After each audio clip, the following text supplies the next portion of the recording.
E aí, beleza? Sou o Daniel da Vegan Lover e nesse canal te ajuda a fazer o melhor queijo vegetal que você já comeu com gosto de queijo e uma dúvida que de repente pode aparecer quando você quer melhorar o sabor do seu queijo vegetal para que ele fique mais próximo ainda de um queijo tradicional e então começa a pensar na ideia de usar bactérias compradas. É justamente quanto adicionar disso, como armazenar ela, enfim, algumas dúvidas que podem surgir quando você pensa em utilizar a fermentação domesticada. E realmente essa é uma questão super importante porque a quantidade de fermento que você vai colocar vai estar diretamente ligada com a velocidade da fermentação, mas um pouquinho mais do que isso. Os sabores que vão ser produzidos vai ter relação com a quantidade de bactérias que estão lá. Então, primeira coisa, como que eu sei quanto que eu vou colocar? Isso daí realmente é uma incógnita, mas é importante você entender o que está por trás da quantidade de pozinho que você vai colocar ali, né? Ou de líquido. Normalmente vai ser em pó, dificilmente você vai encontrar alguma coisa, principalmente no Brasil, que seja líquida para você comprar. Então normalmente você vai comprar um sachê que vem 3 gramas, entre 1 e 3 gramas mais ou menos, e isso daí está liofilizado, tá? Ou seja, está em pó. E aí é esse pozinho que você vai colocar na sua massa e incorporar nela para que então ela fermente.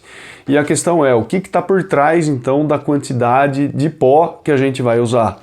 E existe um padrão para isso? Aí esse começa a ser já o nosso primeiro encontro com essa resposta. Não. Não tem um padrão para isso, para falar sempre que for uma bactéria que vem em pó, você vai usar tantos gramas por quilo. Não existe isso, infelizmente. Então agora você vai entender por que não existe isso. Porque tem vários laboratórios que selecionam e reproduzem essas culturas para depois liofilizar e colocar naquele pacotinho. O que interessa, e é importante você saber, é que esse pozinho aí, cada grama desse produto, ele vai ter uma quantidade de células. Esse é assim, a primeira coisa que você precisa entender. Então, se você pegar uma pequena porcentagem daquilo lá, uma certa quantidade, aquilo ali vai corresponder a um número de bactérias mesmo, que é altíssimo, porque a bactéria é muito pequena e vai ter um monte ali.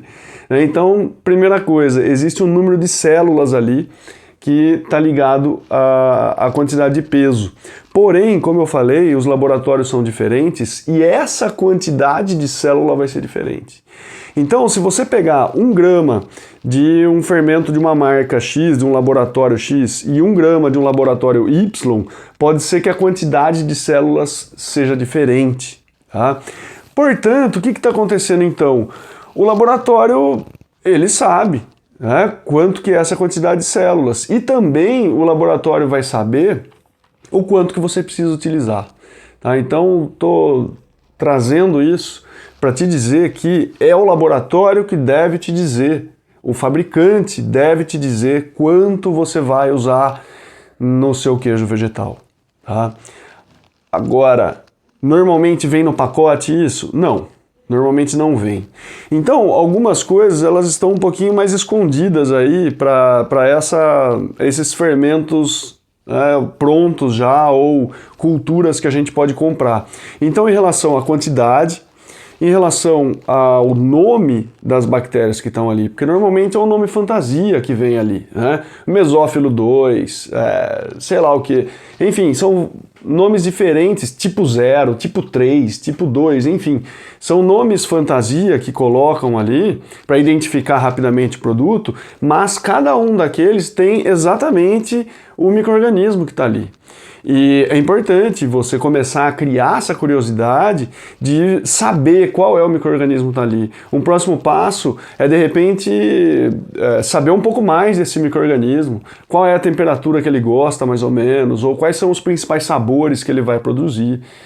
Então, ou qual é o queijo tradicional que normalmente se utiliza daqueles micro-organismos. Então, essas questões são importantes para você começar a descobrir, né? Só que isso daí também, quem vai dizer é o laboratório que produziu essa cultura. Tá? Quais são os micro-organismos que estão lá? Depois, como que você armazena isso? Na geladeira, no freezer? Né? Quanto tempo pode ficar fora da geladeira? Essas questões é o laboratório que vai te dizer, ou o fabricante, ou quem está vendendo. Né? É mais seguro ir direto no laboratório, né? Mas quem está vendendo também é possível que tenha essas informações aí. Agora, como que você começa a perguntar isso? Para quem você vai perguntar? Então, o ideal é que antes de você comprar o seu fermento, né, a sua bactéria domesticada aí, você entre em contato com o vendedor e faça a seguinte pergunta para ele. Por favor, você tem a ficha técnica desse produto aqui? Eu preciso dar uma olhada nela para ver se eu vou comprar ou não. Esse já é o primeiro ponto, porque a ficha técnica sim, ela vai trazer todas essas informações, quais micro-organismos que estão ali, como que você vai conservar isso, qual o tempo de validade que você vai ter, quanto que você vai utilizar para determinado volume de produto. Então tudo vai estar na ficha técnica. Uma vez que você tem essa ficha técnica em mãos, aí você consegue fazer essa leitura e tomar suas decisões.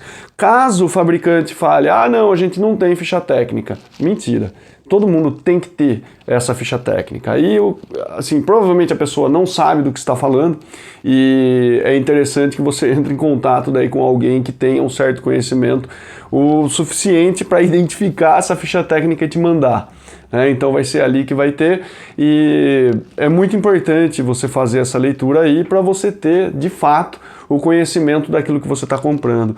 Se alguém não tem, fala que não tem mesmo essa ficha técnica, perguntou para não sei quem e tal, ótimo, vai comprar de outra pessoa, de outro fabricante, né, que vai mostrar essa ficha técnica para você. Só um cuidado que às vezes não está na ficha técnica, se esses micro-organismos eles foram produzidos em meio de lactose. Tá? Então, às vezes o micro-organismo ele vai consumir toda a lactose e ele vai ser vendido sem nada de lactose, mas o micro-organismo consumiu a lactose. Essa é uma informação que ela é mais específica e aí precisa realmente perguntar diretamente para o produtor.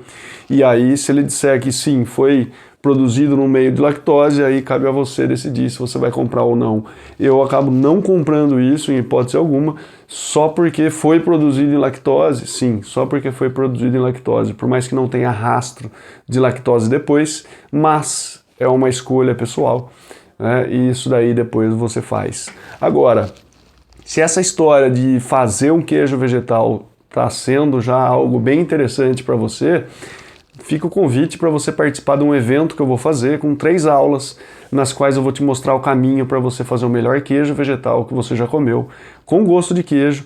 Para participar é muito fácil, vai ser gratuito, é só você se inscrever no link que está na descrição desse vídeo.